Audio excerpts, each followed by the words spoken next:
This is Gilbert Andrew Garcia. Listen to my radio show, A Tip from Gilbert. Talk, inspiration, and prayer every Monday from 11 a.m. till noon on Houston's gospel leader, KWWJ. 1360 AM and streaming live on kwwj.org. Listen on the legendary KYOK 1140 AM and streaming live on kyokradio.org. KCOH 1230 AM, The Source. On San Geek Radio 95.1 FM 1460 AM. And Aliento Radio 101.7 FM and 1540 AM. Call in at 832-570-8075 and follow me on social media. See you then. All right, Houston, it's Gilbert Garcia with another tip from me, Gilbert Garcia. Talk Inspiration and Prayer. We have a really great guest, and I know a lot of you know him because he's everywhere. He's always involved. He's always trying to help the community. He's always very, very visible. And what's interesting about him is he's a district councilman, but somehow he really is an advocate for all of Houston. It's a pretty cool thing when you get a district council person really just doing a lot of good for everybody. And that's, of course, council member of District J, Edward Pollard. Welcome, council member. Gilbert, I appreciate you having me on the show. It's cool. Now, what's interesting about you, of course, is you're a homegrown, right? Go through all that. You went to school, locally, middle school, elementary, high school. Tell us about all that. Yeah, so I'm from Houston. I grew up in the Southwest area in the Meyerland, Westbury communities. Went to Lovett Elementary, Johnston Middle, Lamar High School, played basketball at Lamar High School, which got me a scholarship to Morehouse College. Oh, in how Atlanta. Wonderful. Yeah, so I played basketball at Morehouse, played overseas for a couple of years in Singapore and in Chile. Wow, I didn't know any of that. Yeah, played professionally there. Then I came back and went to Thurgood Marshall at TSU for my law degree. How wonderful. You know what? You and I may have to do a little one-on-one. Maybe so. You think I could take you? I mean, I don't know. You may have a good post move. I'm a little rough there. No, I really mean, how wonderful. Let me talk about growing up as young Edward. Did you ever think to yourself when you were walking the halls of Lamar and all these things that you would become a voice for the city of Houston? Did you ever think that? You know, or were you always one of those guys that thought, I really want to give back. I really want to do these things. I mean, who influenced you? Yeah. What's the story? So interestingly enough, in elementary, I was the class president, Come 5th grade. But I didn't grow up wanting to be in elected office. I didn't think about running for office, but I did come from a family of service. My grandfather, Reverend T.J. Jemison, was Martin Luther King's mentor. No kidding. And he organized the first bus boycott in Baton Rouge in 1953, which was 2 years before the Alabama bus boycott in Montgomery in 1955. So Martin Luther King actually came down to my grandfather's house, stayed with him, and learned the blueprint of how to put forth a successful bus boycott. Now, in Baton Rouge in 1953, the bus boycott only took 8 days to desegregate. And so Martin Luther King thought, well, hey, I can go do this in Montgomery and get it done. But it took over a year. Yeah, he thought this isn't that hard. Yeah. And then he realized when you're up against forces of evil, it's tough. So, I come from a background of service and leadership. And I think just being around it, it rubbed off on me. And how I got involved was when I was a second-year law student at Thurgood Marshall, I did an internship through the TLIP program, which is the Texas Legislative Internship Program under Rodney Ellis. And it brought law students from all across the country to Austin to work in a legislative session. And I remember one night I was up in the House gallery and I was looking at the legislators and they were discussing bills and issues that affected my community, but I didn't see any young people. I didn't see any black young men. Yep.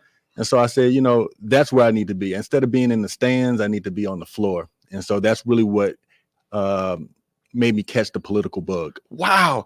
And your grandfather, of course, has since passed. He just passed probably 10 years ago. And did he ever give you stories? Did he ever tell you, and I remember this? What history? Yeah, it was an incredible history to be around when you're young.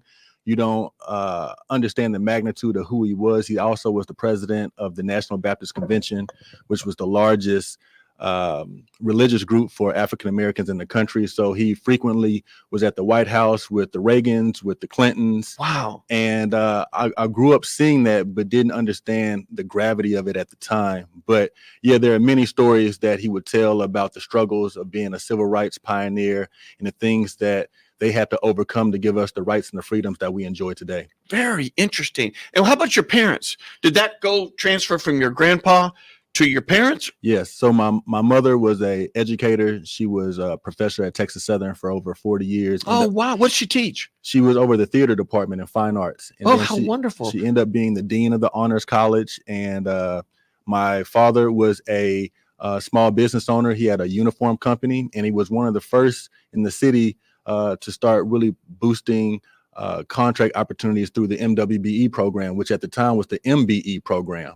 And he was getting minority contracts through the city for the firefighters and different uniform opportunities that presented itself. So I've seen a lot of their hard work and the things that they had to put forth to put me in this position that I am today.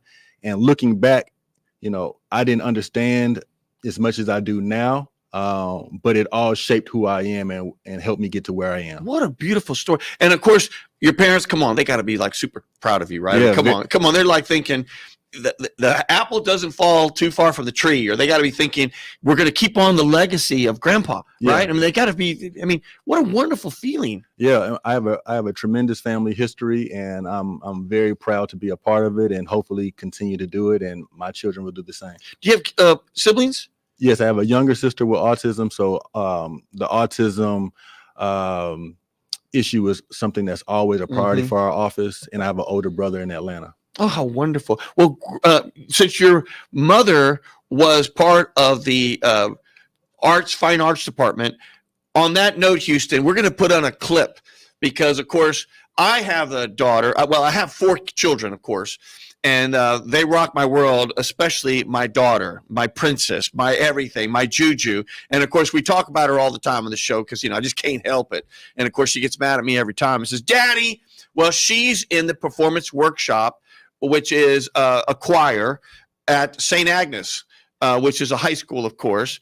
And I went this weekend. It was open house, and there's all these young girls. And it's so interesting to look at these young girls that are all like in 7th grade looking at St. Agnes to think about it when they graduate from middle school. And I'm like, God, they look so young. And I'm thinking that's how my Juju used to look. And then I look at all these parents, and all these parents are all wide-eyed and all these. I'm like, that's how I used to look.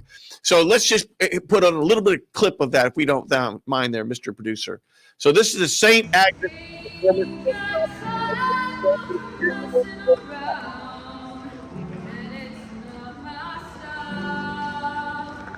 My daughter is the one with glasses in the front row on the next to the right. There you go.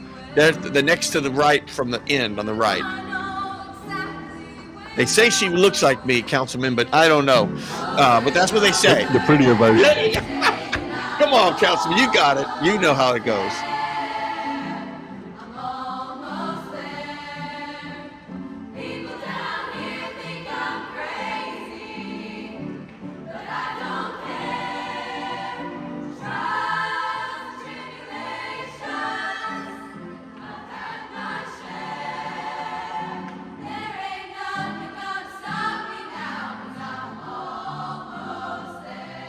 They have some soul, don't they? They really do. They sound beautiful. I just love it. And of course, my daughter's going through all the. You can let that play through as we go through. It's a short piece. My daughter and I were going through all the applications. Councilman, I'm already crying because this is our last year with her. It's going to be terrible. And she happens to be my loudest kid. Of all my kids, she is the loudest. And of course, when you have older brothers and you're the only girl, you got to be loud to mix it up. And it's going to be terrible when she's gone. Oh man! Do you have kids or anything like that? Yeah, I have a 9-year-old son who is a 3rd grader, and I have a 20-year-old stepdaughter who's a junior now at Texas Southern. Oh, no kidding! Yeah. And what's she thinking? Or she's majoring in finance. Oh, come on! Yeah. Well, you know what? I mean this. I know we're on the air. I mean this. We have an internship program every Yeah, I heard summer. about it. You probably bring 10 at a time. That's right. Yeah. And listen, we don't put them in the kitchen or in the filing room. We put them on the trading floor. Yeah. And we make them work. Nice. And we make them do presentations to each other and the senior people here. And it's all about them. It's not about, are you going to go to this industry? It's all about growing up as a mature young lady or a mature young man and being prepared for whatever life throws at you. That's what it's all about. I like it. You know, we'd love to have your daughter. Yeah, I really need it. I will. Yeah. I will after this. You can close that off there. And let me just say, Councilman, you've been really involved in things. I know one of the things that was really big for you, and I'm going to sort of flip it over, which is the whole sex trafficking and the whole Bissonnette and all these sorts of things. Tell us a little bit about it, and what's your take on all that? And I know that's been something very important to you. Yeah. So Houston has been known for having the Bissonnette track for decades. It's US 59. It's Bissonnette between US 59 and Beltway 8, a notoriously known strip for prostitution, human trafficking, a lot of illegal drugs and gangs. Is that in your district? And that's in my district. That's what I thought. And, coming into office, it was kind of overwhelming to see and to understand the dynamics of that area and how to make a change. And I remember I received a letter from a third grader from Betty Best Elementary, which is right off that strip. And it said, "We know you're our new city council member. Please do something about the prostitution that we have to see every single day." No kidding. Yeah. That just wanted to rip your heart out, right? Yeah. Like, oh my goodness. So I said, this is something that we can't ignore. I mean, he shouldn't even know that word when you think about it. It was incredible to see. But when I read that letter, it really hit home. And as I said, I have a young child in elementary school, and I can only imagine, what he would be thinking if he had to see that every single day. So my office made that one of our top priorities, and we started working with Alief ISD, the West Side HPD Patrol Station, Constable Precinct 5, our management districts out there and other stakeholders. And we just started trying different strategies on curbing that issue. And what we found that actually worked was cutting off the side streets at night. So people can go down Bissonnette, but they usually will go down one of the side streets to conduct the business, whether it's illegal drug sales, or if they saw a woman, they would go down the side streets to conduct the transaction. So we said, we're going to cut that off. So at 10 p.m. every single night, from 10 p.m. to about 5 a.m., all those streets were cut off, and they manned them with HPD officers, and we put barricades. So there was nowhere to go. Oh, wow. What a great idea. Yeah. How did we pay for all that? So we paid for it through some COVID dollars that came in through ARPA. And at the time, Mayor Turner had what was called One Safe Houston program. And I had spoke with him about this need. He put the dollars over there for it. But after a while, we saw it was successful, but after a while, we said, we can't do this forever because it costs so much. So after about 4 or 5 months of showing that it was successful, we partnered with Commissioner Leslie Briones, and her office paid for fixed barricades that we actually close and lock every single night.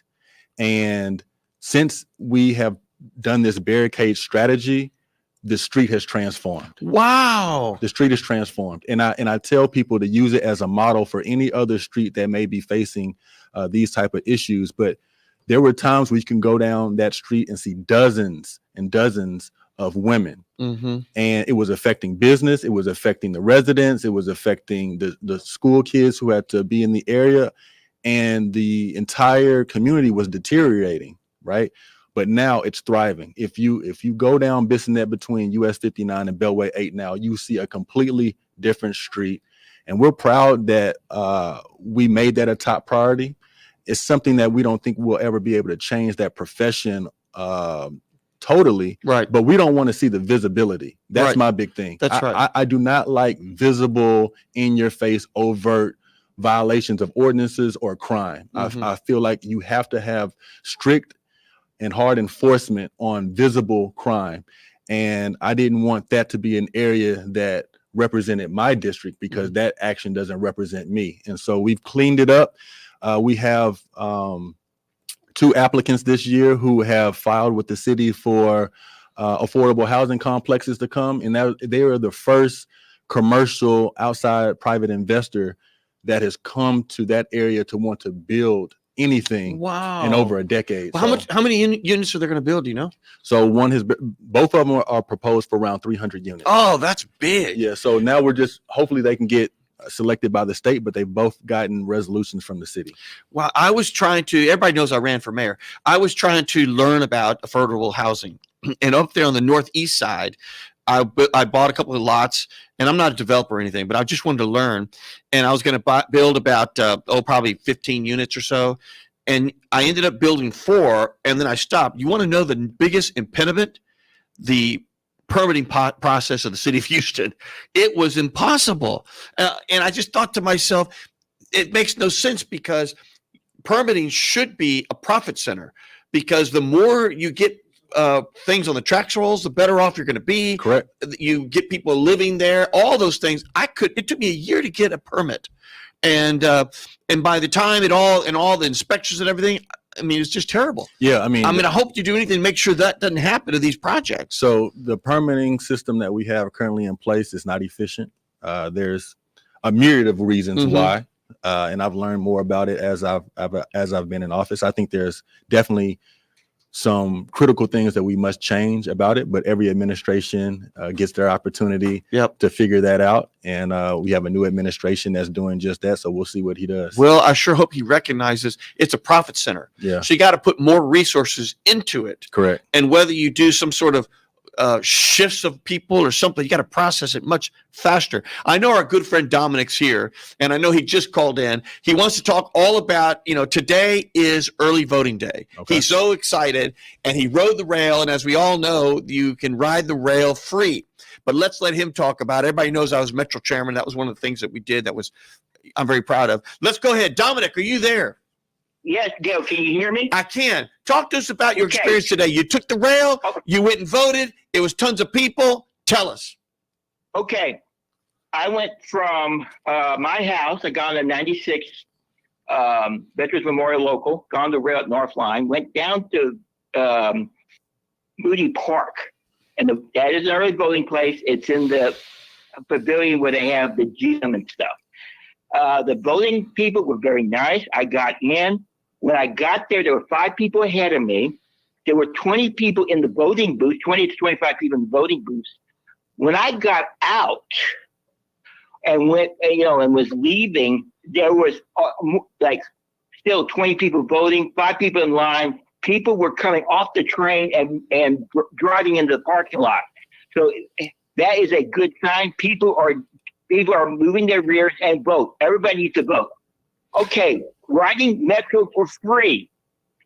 Okay, if you have your voter's registration or other primary documentation, you can show that to the operator or the fare inspector and go to and from the polls all early voting days and the November voting, the primary voting day. It's easy. There's no excuse. You can ride rail, curb to curb local service, regular bus or local service, BRT. The only thing that doesn't count is park and ride. So that's great. And council member, I gotta give you credit for one of it. Two things. Number one, you do a lot of work trying to get young men properly dressed. I think it's called Suits for Success. It's a male version of Dress for Success. Thank you for that. And second of all, I would like to work with you since I'm kind of a transit geek. Let's say Gulfton area is in your area. I know Metro and you and the county is doing some stuff trying to get these people public transportation that works. I would like to work with you and Metro. Maybe go down there. It's not my area of the city, but Houston is so big. There cannot be one transportation answer for Metro. It has to be localized. But maybe I can put my 2 cents in and see where where I can help these people out and mentor you out. Well, I With appreciate. that, I have no other comments. I'm sending it back to you, Gil. Thank you. Thank you, Dominic. What do you say, Councilman? Yeah, I appreciate that. I appreciate those comments, and I appreciate your engagement. You know, you're always on top of issues, and as a council member, we rely on people like yourself to give us that feedback. So I welcome your ideas. The Gulfton area is extremely different. It's very dynamic, very diverse, and you can't have a one-size-fits-all when it comes to community building, especially when it comes to transportation. So reach out to my office and let's find some time to sit down and talk. Awesome. Awesome. So what do you think that means if we have such strong early voting? Is that going to favor one group or the other? Or just do you think it just means we're so bombarded with ads, we know there's an election? I mean, you have any take on any of that? Yeah, I'm one of those people who really tune into data and voting and trends, and traditionally early voting, especially on the first day, is typically high. I see. And what we want to see is, will those trends and that participation stay throughout the early vote period? And then you have to look at which locations are voting and what the demographics are of those locations. Mm-hmm. And that can start to give you some ideas of, who's voting, why they're voting, who they're voting for. I saw a recent poll that had Democrats up 10% countywide. I saw that right on the U of H poll. I saw that too. But polls don't always tell the complete picture. I do think this is a historic election. There's been never a time where there's this much media, this much publicity, this much social media that's a part of the election, and I think every election going forward will top that, right? But this will be an historic election, and I do see it being a very high voter turnout. Well, I know one thing. My daughter couldn't wait to get registered because she says she's going to vote for the first woman president. And I think that's a big motivating factor for people, which is it is historic. Yeah. It's also historic to have a previous president who then was not president coming back to run again. I mean, there's all sorts of historic things on all sides. It's pretty amazing. And I'm not trying to everybody knows I'm a Democrat, this or that, but it's not about that. It's about everybody vote. If you care about this thing, people died for this right, go vote. Hold that thought for a minute. We already have another caller. Let's see who this person is. And then meanwhile, I've got a couple of other things I want to talk about. It is a Jordan, I think. Is that Jordan? Jordan, are you there, Jordan? Yes, I'm here. It's Jordan. Okay, Jordan, you got me, Gilbert Garcia, with Councilman Edward Pollard. What do you got for us? Yes, I have a question for the councilman. I was just wondering, if there was anything that the city of Houston's doing to promote early voting or just voting in general for, young adults, college students. I don't know if that's like social media presence. But yeah. Good question. I'm not sure about the administration, but I know on my social media pages, if you look on my Instagram this morning, I put out on my stories that early voting started today, and we try to stay as active as we can on social media as an office. So we are encouraging people to get out, as Gilbert said, regardless of who you vote for, just go exercise your right to vote. And we'll continue to do that throughout the early voting period, but not just my office, Jordan. It's going to be your responsibility as well to use your social media and your outlets to get your friends and your peers to go vote, and hopefully they'll do the same. Amen. So Jordan, tell everybody Tell everybody they got to go vote. And Jordan, here's the other thing. Trust me on this one. Election day, the lines are going to be long. No matter what, they're always long. No matter what, there's going to be either it's going to be hot or it's going to be raining or something. So go out now, and you can vote anywhere right now. So go early vote. Thank you so much. Thank you for the call. Councilman, let's go into something, because I know that another thing that you've been doing is this whole, I don't know the right word, but the safety patrol, the patrol in your area. Talk us about that, because that's pretty heroic to say public safety is number one. Everyone, it's almost become political rhetoric. Oh, public safety. But you did something about it. Yeah. Talk about it. And not just public safety. People use the term community policing. Yep. Very loosely. Yeah. So we have what's called the District J Patrol. We're the only district in the city with something like this. Well, Councilmember Castillo started something recently as well. But we started off with the District J Patrol, which is a new modern approach to community policing. What we found is that HPD was spread so thin that they're going to prioritize high crimes first, the rapes, the assaults, the murders, before they do the panhandling, the homeless encampments, the junk motor vehicles, the trespassing, the parking on the lawn. But those neighborhood related issues are very important to that community, and they want to see them get addressed. So we came up with the District J Patrol, which will only focus on the low level quality of life crimes and violations. But they're some of the most visible. Correct. So we use our council district service funds, which is discretionary dollars that we get each year to pay over. And that's about $1 million bucks. Or yes, okay, $1 million, and we leverage that in many different ways. But we use that portion of money to pay some of it to overtime for HPD officers, and those HPD officers, which are on the District J Patrol, only can address the items that come through on the districtjpatrol.com website. So we have a independently maintained website where District J residents can go on there and they can report their crime or violation. They can upload photos, they can write comments, and whatever comes through that portal gets routed over to the DRT officers with HPD.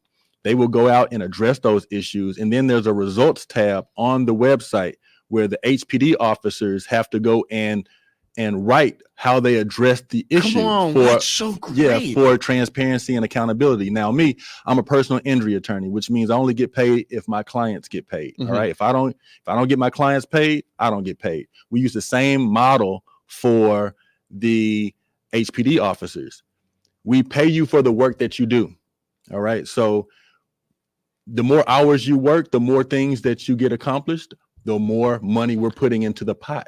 So wow, what a great accountability. Yeah. Well, I mean, this is like the dumbest question ever, and I'll just be the first one to say, how come we don't do that everywhere? So we're hopefully, really looking at this to be something that can be replicated citywide. A lot of the programs that you see our office doing, we want to show that, hey, we can do this in District J. Imagine what we could do citywide. But the District J Patrol is the first of its kind. We got them their own vehicles. They ride around with the District J Patrol on the side. Correct. Come on. See if you can find that picture. I want to get that car up there. If you go to the districtjpatrol.com website, see if you can find something about that, Mr. Producer. But they have their own vehicles, which are Polaris vehicles. They're on-road, off-road ATVs. But they have all the bells and whistles. They have navigation. They have the sirens. They have the radios. They have the bike racks in the back. And the reason we got those vehicles is because they can go in vacant lots. They can go park. They can go hike and bike trails. Yep. They can go up and down your street. They can do it all. They're like a real modern approach to community policing. And wow. we have 6 of those vehicles now. Wow. Well, let's go back to educate everyone. So, of course, the city's budget's about $7 billion or so, but a lot of that comes from like the enterprise funds, which are the airport, et cetera, et cetera. And then really discretionary budget is about half that, more or less. And I remember it was under the Parker administration when they started these, for lack of a better word, funds for district council persons, which was about $1 million. So that happened somewhere under the Parker. So that must have been about 10 years ago, more or less. And so y'all all get, the district council people, about $1 million to spend at your discretion. I think that's fantastic. I bet your constituents love it, right? Because that hits everybody. 500,000 of it is actually Metro dollars. Oh, no kidding. Yeah. And how did we get that to you? So 500,000 is Metro dollars, and it can only be used for mobility related issues. So infrastructure, sidewalks, roads, panel replacements, that type of thing. But what we do is we leverage our money with management districts, with the TERS. Oh, how great. And so if another, commissioner, so I may take $100,000, let's say, and I say, hey, Commissioner Briones, can you match me? Yep. And then I'll go to a management district. Can you match me? And then I'll go to a TERS, and I'll make that 100, 400. Wow. There's the car, Houston. If you could see it there, I know it's kind of hard to see, but you can see it right there. That is great, because remember, the thing about it, look, when I ran for mayor, one of the things I had said was, I'm going to stop all these TERSs, right? Because I think it's somehow circumventing the process of elected officials to allocate public dollars. But whether that's true or not, at the end of the day, I'm all about using TERS money to pick up the slack of the things that the city cannot do, like public safety and the stuff you're talking about. Yeah, if TERS dollars are being allocated that way, that's a good use of funds. I just don't want to be allocated for, big fancy Christmas parties and lights. And I saw the one at Post Oak where they had the thing that says Post Oak in the middle there and top. Well, it's beautiful. They're going to replace it with a new one. I'm like, what's wrong with that one? Yeah. But that's a good thing. Go ahead. Yeah, I mean, the TERSs and the management districts, I think they're as good as the boards that they have. If you have good leadership within those boards that really have a heart for the city and understand the dynamics of that community, it can be a good thing. When those dollars would get transferred over into the general fund and not stay within those geographic boundaries, then they're up for grabs and you don't know how you're going to use it. So there's going to be pros and cons to each.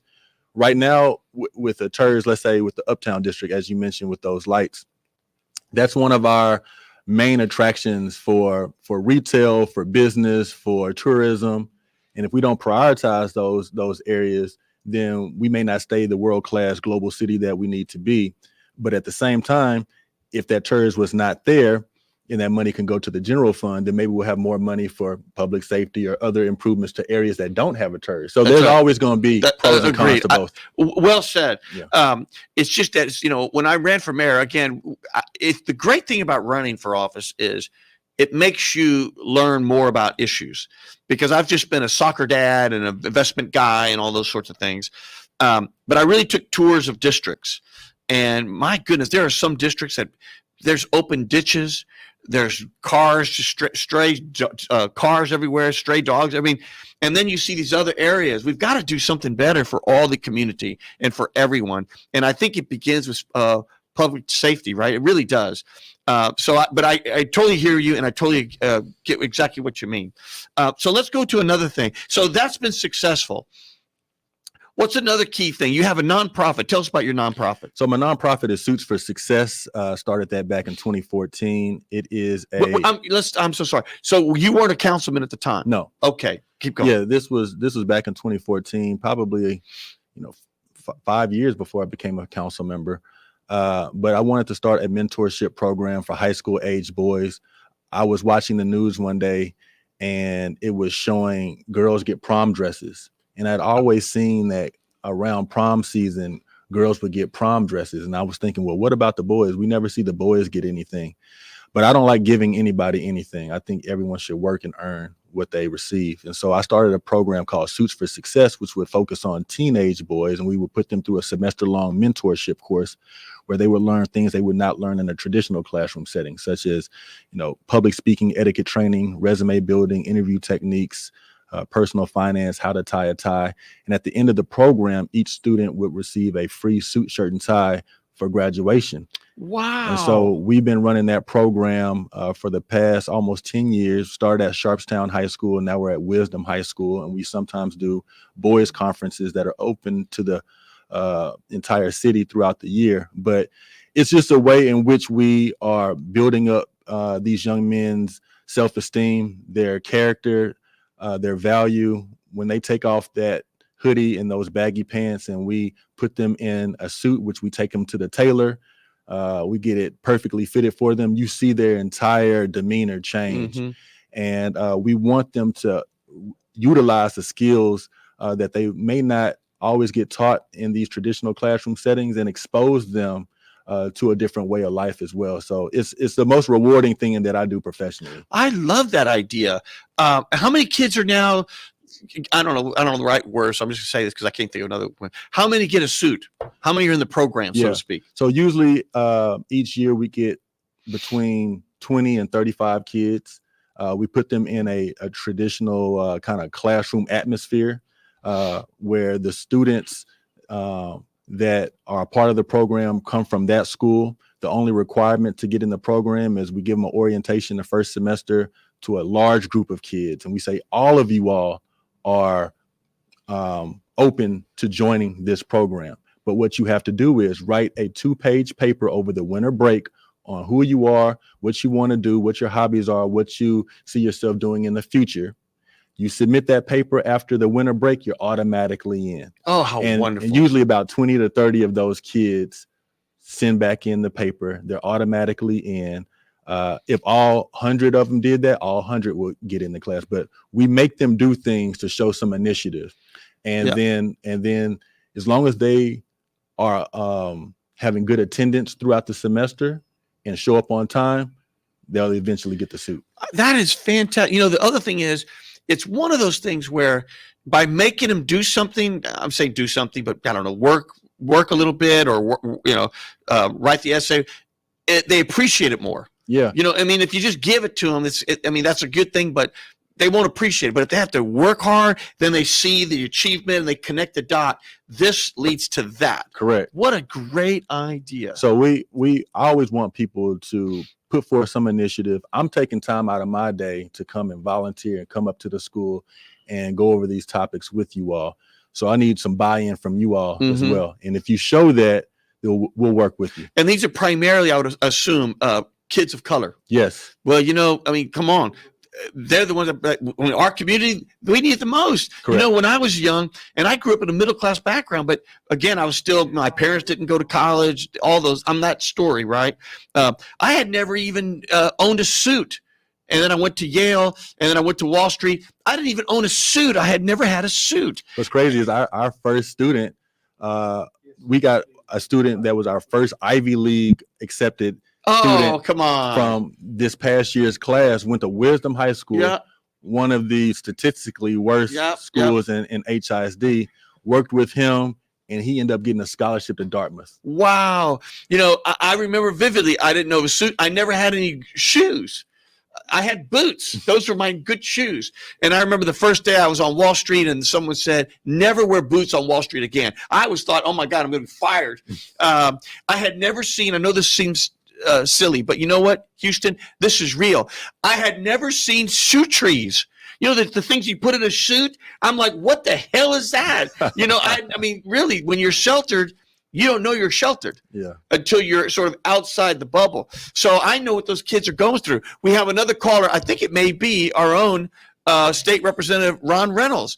Ron, are you there? I'm here, Gilbert. Good to hear your voice, brother.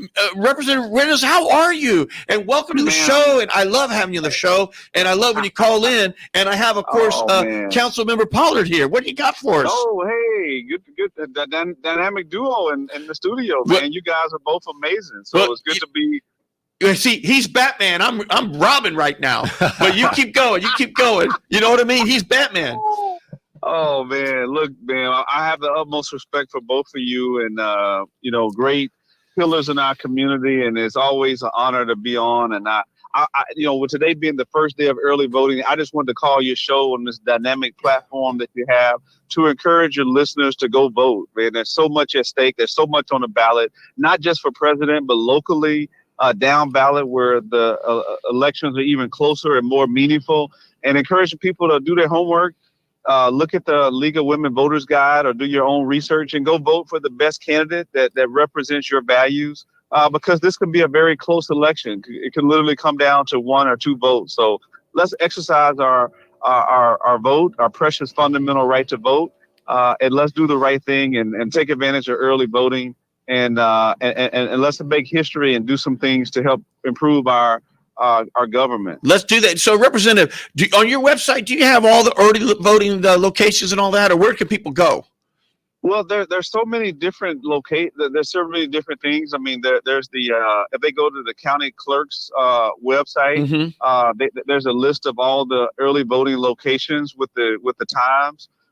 And so I don't have that listed on my personal website, but I do have it listed on my Facebook page. Oh, wonderful! What's your Facebook page? Let us know. It's just Ron Reynolds. If you put in Ron Reynolds State Representative, it'll pop up. Okay.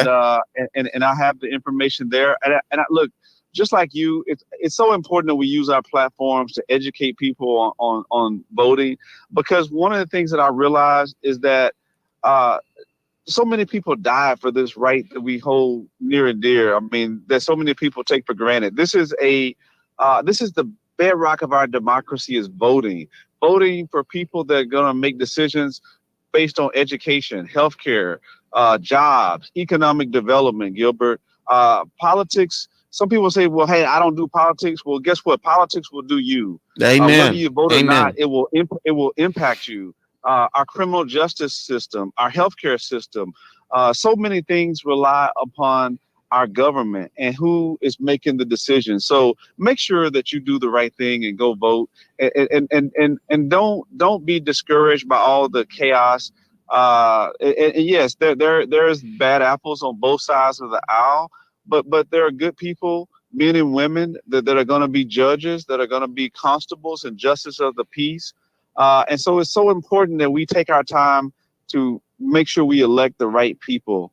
And Gilbert, I couldn't think of a better person to get that message out than you and this show, and certainly Councilmember Pollard. He's always willing to speak truth to power. I appreciate his willingness to speak out for the people on the horseshoe, and regardless of who he may offend, he's always doing the right thing for the people, and that's what we want. We need more public servants and less politicians, right? We need more statesmen, more people that put people over politics and special interests. And I wish more people like you and Councilmember Pollard would hold public office. Amen. Hold that thought. Stay with us. Don't leave us. What do you got to say to him? I wanted to thank the representative for his engagement. You know, Representative Reynolds is everywhere. I know, right? And now he's on your show. Everywhere I look up, Yeah, the representative is there. There's 4 of them. I'm always amazed. I'm always amazed at how much sacrifice he takes to be everywhere. And his contributions not only to his district but all around the Fort Bend and the greater Houston area. He's one of the first people who supported me in my run for office, and I really appreciate his friendship and his genuine approach to public service. So, Rep Reynolds, I appreciate you, brother. Thank you, man. Appreciate you, my good frat brother. Before you go, Representative, Yes, the legislature's just right around the corner. What are going to be the big issues there? What do you see coming down? Well, Gilbert, one of the big issues is going to be vouchers, and whether or not we have vouchers in our public schools, which I'm totally against, or we subsidize the wealthy to send their kids to private schools, which with our public tax dollars. So, you know, I think that, you know, we should strengthen our public schools so that no matter what a person's zip code is, they have a great opportunity for a good education. And we're seeing so much chaos with HISD right now and this HISD takeover. But listen, vouchers is one of the big issues that we're going to see. Another big issue is the continued fight for healthcare. Texas leads the nation with the highest number of uninsured. And so we are losing billions, Gilbert, of federal dollars because we don't have Medicaid expansion. Many of our rural hospitals are closing. And so healthcare is going to be another big fight. Also, whether or not we do any gun reform, like last session, even after Uvalde, when we had 19 precious elementary kids killed and 2 teachers, we didn't do anything to make our schools safer, our Texas safer. We didn't raise the age to purchase assault rifles. That conversation is not going away. It's going to come back. So there's a lot on the table when we start the 89th legislative session on January the 14th at high noon. This election will be critical determining a lot of those things. We don't know who the Speaker of the House is going to be. There's going to be a speaker challenge. And so there's so much at stake on November the 5th that will determine what happens when we get gabbled in for the 89th legislative session. So elections matter. Elections have consequences. And I hope people will vote their values so that we get a representative government that represents all the people, not just the special interests and the well-off and the well-to-do, but everybody. The least, the last, and the lost, as Congressman Green likes to say. But we have a state that has more minorities than any other state, more African Americans in Texas than any other state in the country. Our Latin and Latino population is, I believe, second only to California. So we are a very diverse state. I love our diversity. Our diversity is our strength. But that diversity needs to be reflected in our government as well. Amen. Representative, I sure thank you for calling. And I hope you call in again and keep doing the Lord's work. Thank you, my brother. You both of you gentlemen have a blessed day. May God continue to bless you. Amen. I look forward to calling back again another time. Bye-bye. Yes, sir. Yes, sir. You know, again, Houston, I'm going to take a point of privilege, as they say, as we get our next caller and Councilman.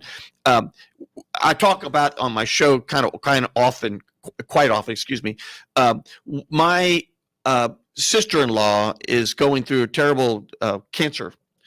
And she, of course, came in today for treatment and so forth. And we always do a sort of a blessing for the sick or something like that for her. And of course, we always included it for Sheila.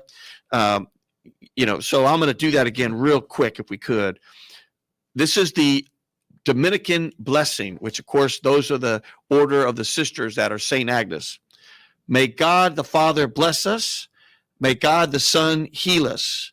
May God the Holy Spirit enlighten us and give us eyes to see with, ears to hear with, hands to do the work of God with, feet to walk with, a mouth to preach the word of salvation with, and the angel of peace to watch over us and lead us at last by our Lord's gift to the kingdom. Amen. Amen. And to Tanya out there, you know, it's amazing, Councilman, how when you have someone going through something like she is, I think if I had cancer or something like that, I probably would be the biggest, meanest. I don't know if I can say the word here on the radio, so I probably can't say it, but I think I'd be mad at God. I think I'd be mad at everyone. I mean, I really mean it, because I'm a mere mortal, right? But then you see someone like her, and she's got such extraordinary grace and dignity, and she's got this aura of beauty about her as she's going through this treatment and battling this dreadful disease. It's just remarkable. Yeah, I lost my mother to cancer. Oh, is that right? Last year. No kidding. And she was positive the whole way through. And what struck me the most is she always had a strong faith background, but I saw that faith through that cancer battle, and she never questioned God or asked why me. And for me, as a believer, that meant the world. What a inspiration, right? Yeah. To you, it's for you. It's an inspiration to me to see Tanya. I totally get what you're saying.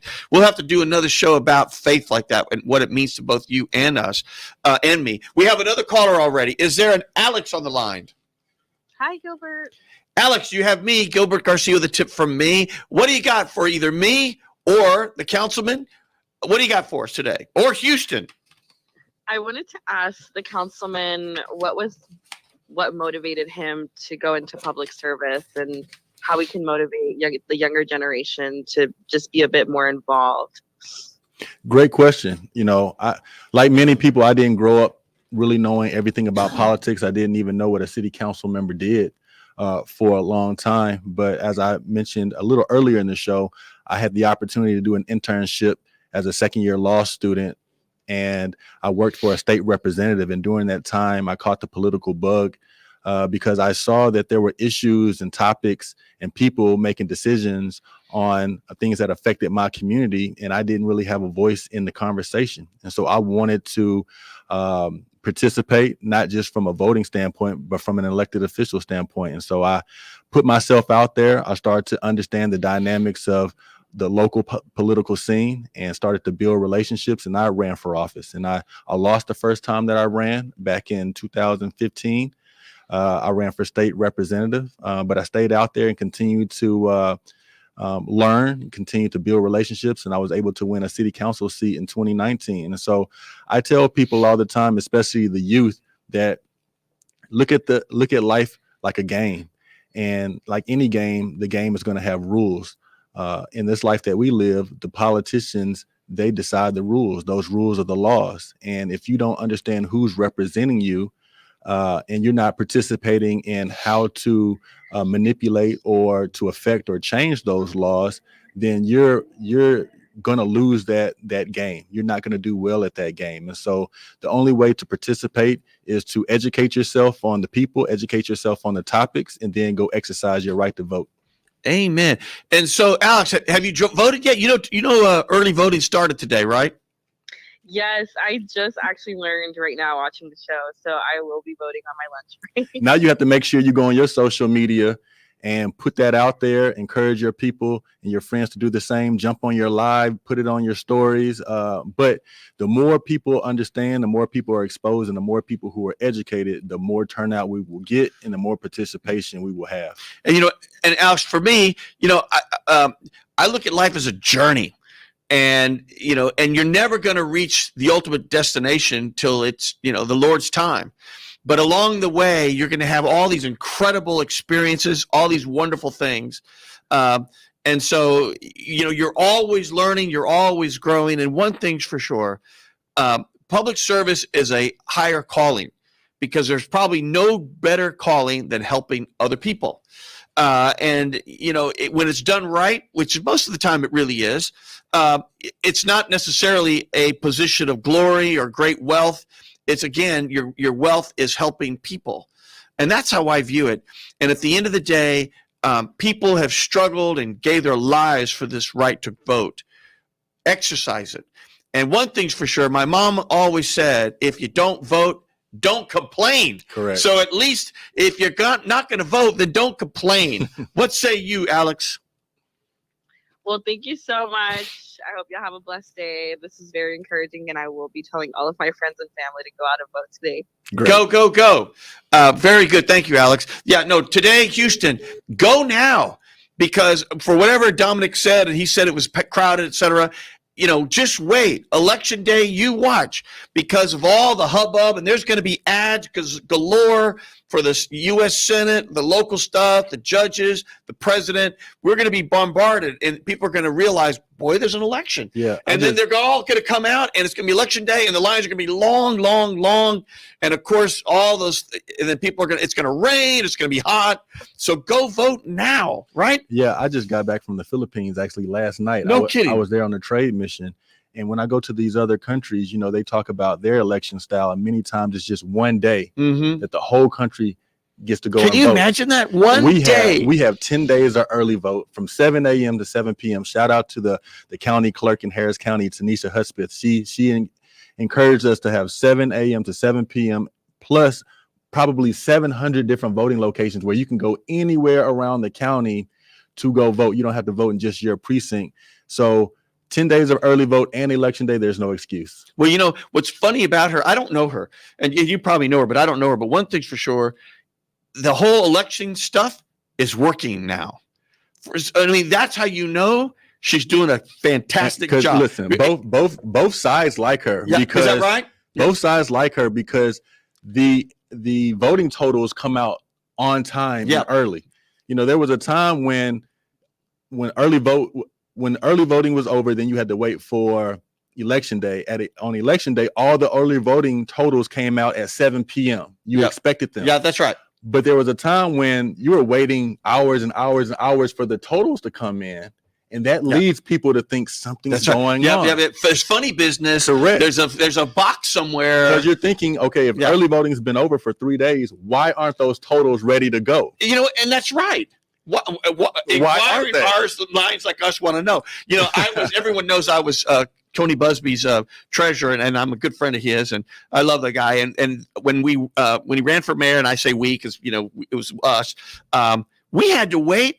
And I remember we didn't have the early voting totals till something like 8 or 9 p.m. And even then, we didn't even know the election. And this was for the runoff, the first round. And then it was going to be in the runoff. We didn't even know till like the next morning. Correct. And I remember it's just like, holy cow. And we were all like. And that makes people think something's going on. That's right. And a lot of us we're like, it's like, oh my God, it's like we're tired and the media's all there. We're like, what can we tell you? There's nothing we can do. And no, you're right. When you don't have to wonder about it, that's how you know she's doing a good job. She's doing a great job. Yeah. Yes. It's kind of like on a football team when you never have a problem with your snapper, your long snapper on the punts and the field goals and stuff. No one knows who that is until there's a problem. And then that's like, who snapped that ball? You know what I mean? But that's one of those critical positions that, you don't get a lot of sex appeal or anything. But boy, when there's a problem, it. Yes. Let's keep going. So flooding, we touched a little bit about it. It just seems to me that the whole flooding, using tax dollars, for the, I'm going to use it, the term people use, the rain tax for flooding. You know, can we do better? There's this feeling, rightly or wrongly, that a lot of that money's not being used for flooding. And I'm not into sort of pointing fingers or anything, but what can we do to do something about flooding? A couple things. Well, one, some residents felt the same way that you or others may feel, that enough of that rainy day money, that rain tax money was not going towards streets and drainage.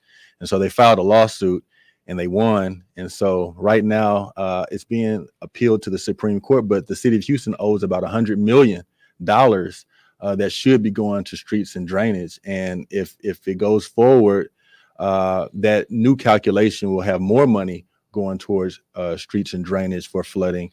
But the thing about it is, for us, Well, that's a good thing for flooding, but then that's money coming out of the general fund. correct. So there's not a free ride anywhere. Always Am I pros right? and cons. There you go. Keep going. I didn't mean to interrupt you. In politics, there's always probably three sides. Yep.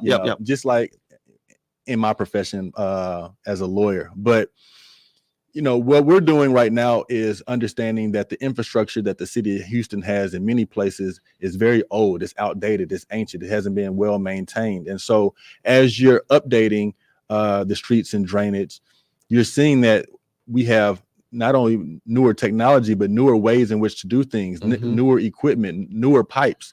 We have these bigger pipes that are pushing more water through, but they're connected to old pipes that are super small, right? So the little things that people don't think about that are under your streets, the infrastructure that helps the water flow, affect us. We're also a very flat city, the way that we're designed. People say that years and years ago, when the city was first designed, the streets were designed to be a place where water to stay so it doesn't get into the properties. But that doesn't help in a modern city when you're still having to have transport, right? So there's all different ways that we have to think about design. One of the things that I don't like is the requirements on commercial development, to where you have all these detention ponds that are required to be at each property for water runoff, right? So you're having all these open holes all over the city, but that's taking away valuable pieces of property that could be used to increase the tax base. We have to find ways in which to widen and make our infrastructure larger underground to push that water through. So there's a lot of things that we can do that many of the engineers speak about. I'm not an engineer, so I'm not going to act like I know everything. But the engineers in our city, who are some of the most talented professionals that we have in this country, have come up with so many different strategies on ways in which we can improve or mitigate flood risk. And many times those voices aren't at the table and things remain very political. But I think for us to truly improve on our flooding, we have to ensure that the private sector has a large voice in the discussion. Excellent. Now, I know we're running up on time. Are you ready for this? We have 3 minutes. Okay. 1 hour went like that. It did. I want to get something in. And this isn't a stone at all to anybody. So it's not about the sort of the negatives, but more about just in general for the public to know. What's the difference between sort of the mayor, Turner, and Whitmire? Anything that comes to your mind, like right now, ignoring that now 3 council members can have something on the agenda, ignoring those sorts of, I want to call it reforms. But in general, anything you want to highlight?